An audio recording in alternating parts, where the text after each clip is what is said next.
readily accessible, responsible point of contact that understands and complies with our laws.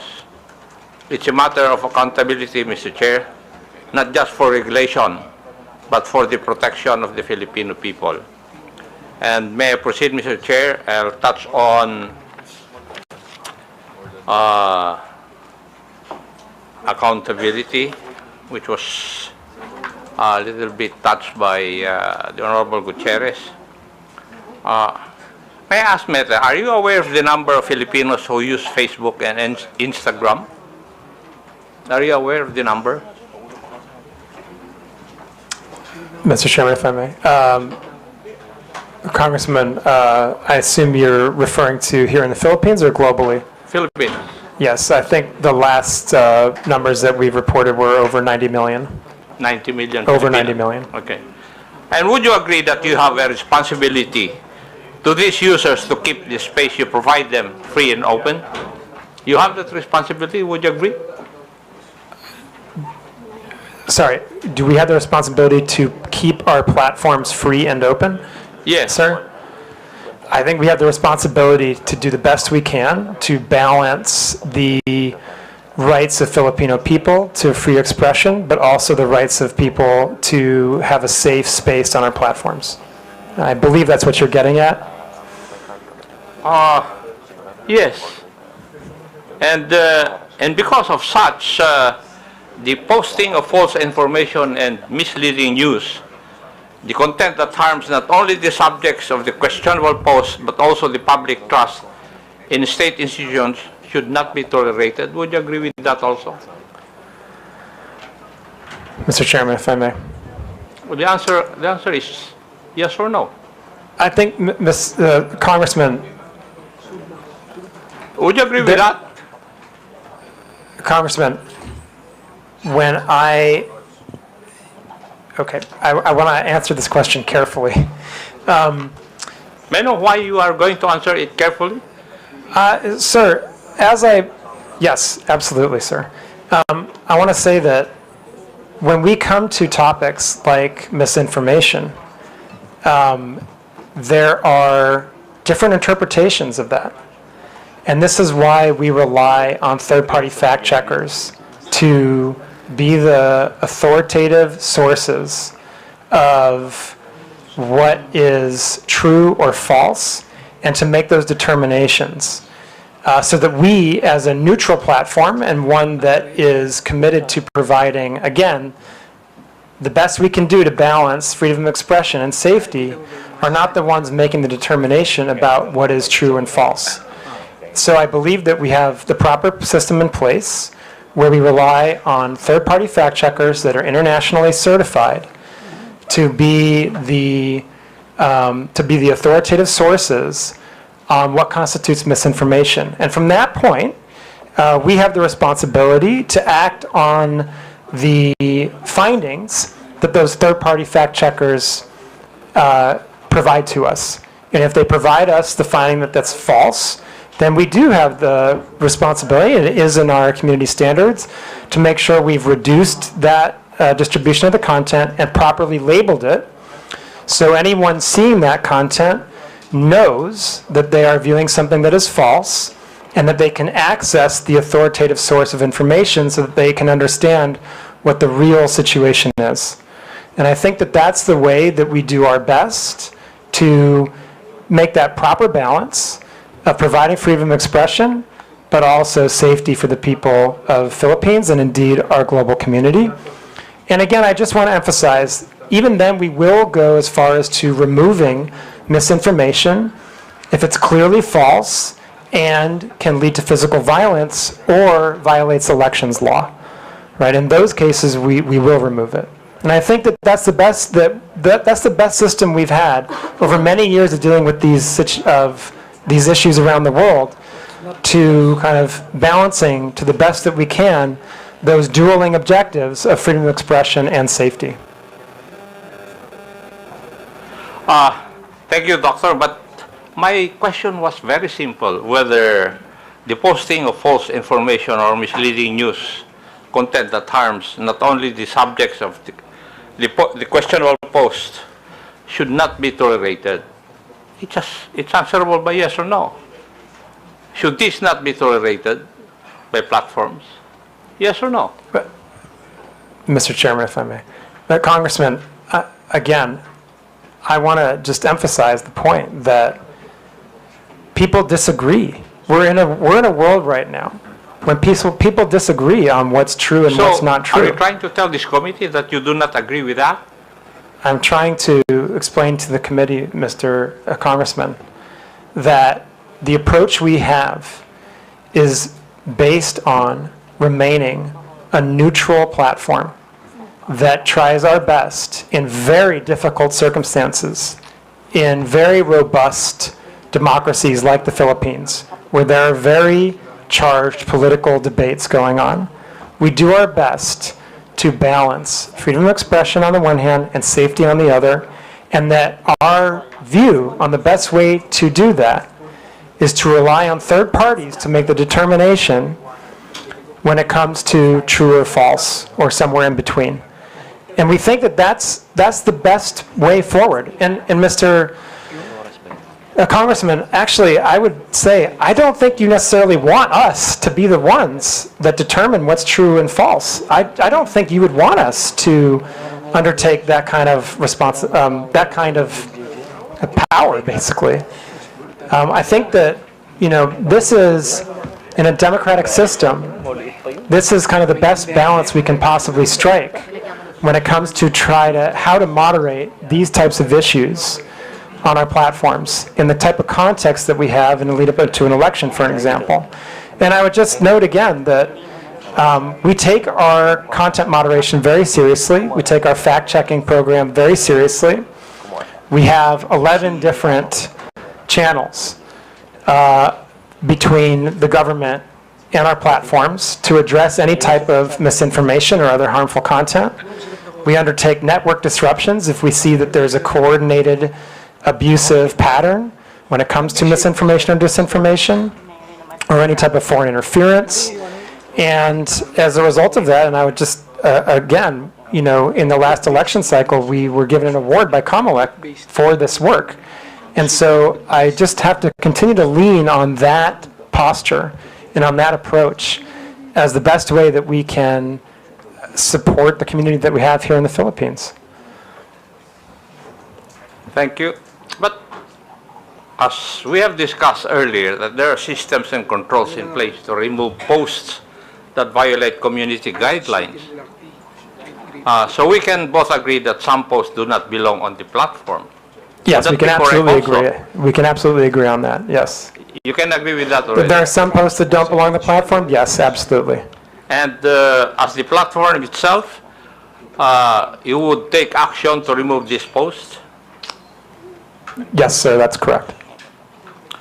And if they violate our community standards, we would remove them. Yes, thank you. And therefore, it's fair to say that the platform has a duty to prevent the spread of such posts because they can cause harm. Would that also be correct?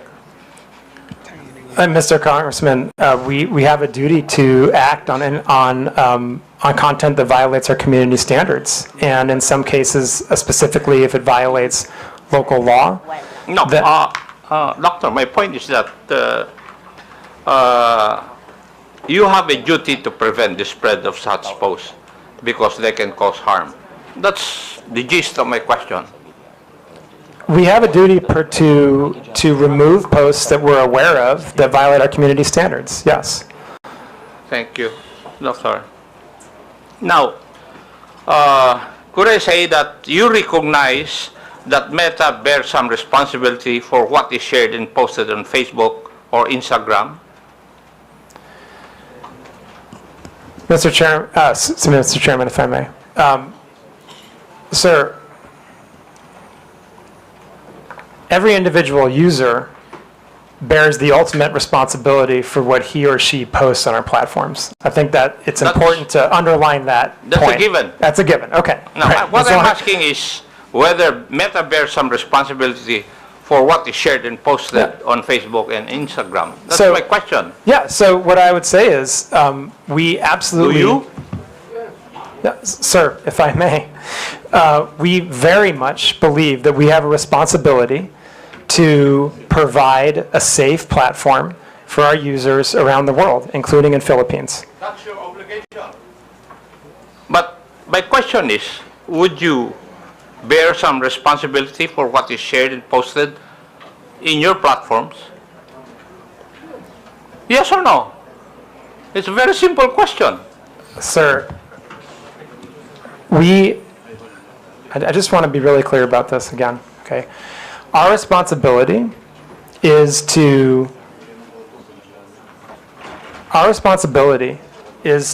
make sure that we are doing the best we can to balance between voice and safety. Okay, and the ultimate Mr. Chair, responsibility for the people, Chairman, for the content posted is the people that post I it. think the doctor is evading the answer to my question. Any Tom, Dick, and Harry will say that it's answerable by yes or no. Mr. Congressman, the ultimate responsibility lies with the user who posts the content. But what I'm asking is if Meta bears some responsibility. I'm not asking whether you are the primordial entity to be responsible. No, I'm not asking that. My question is whether you bear some responsibility. Mr. Congressman, if I may, I believe I've answered the question that I think the user bears the responsibility for what they post on our platform. Now, we have a set of community standards that we do our best to uphold because we want everyone to have a positive experience on our platforms and a safe experience on our platforms. And that's what our community standards are for. That's what our fact-checking programs are for.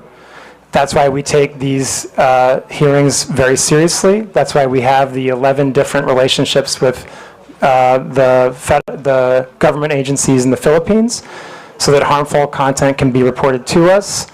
And I think that's how we do our best, like I said, to ensure that people have a voice and the freedom of expression while also a safe experience. But as I said, I think the ultimate responsibility for content lies with the user that's posted it.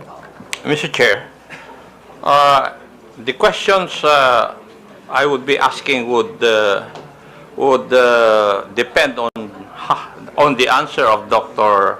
Frankel insofar as whether Meta bears some responsibility, and therefore, since he has said that he cannot answer me directly, I will not ask the other questions. But may I make a manifestation, Mr. Chair?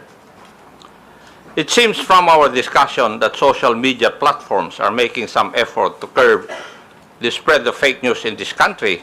However, I disagree with the impression that acting merely as host of user-generated content exempts these platforms from any liability for the harmful content they allow to be exhibited. As part of our legislative duties, I think it may be time to revisit the current legal framework regarding these social media platforms, if only to incentivize them to further crack down on these types of illegal posts. Now, may I go to another issue, Mr. Chair? Yes, Mr. Chair. Regarding monetization. Doctor, can you confirm whether Facebook or Instagram allows content creators in the Philippines to earn revenue directly through the platform? Yes or no?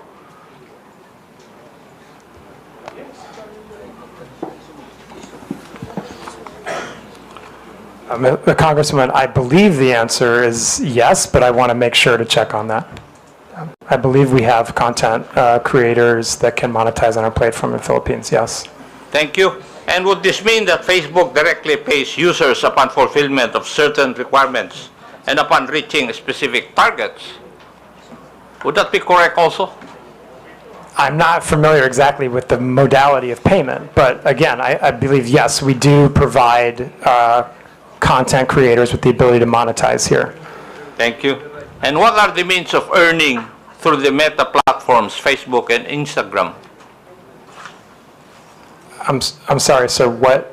What are the means of earning through the Meta platforms, Facebook and Instagram? There's different ways. You can monetize your content using something we call stars. There's ways that we can have partnerships. I think there's 2 or 3 different ways that creators can monetize. Thank you. And are there specific content guidelines that monetized accounts must follow? And Yes, if so, absolutely. how are these enforced in our country or in the Philippines? Yes. Yes. Yes. So there are content guidelines.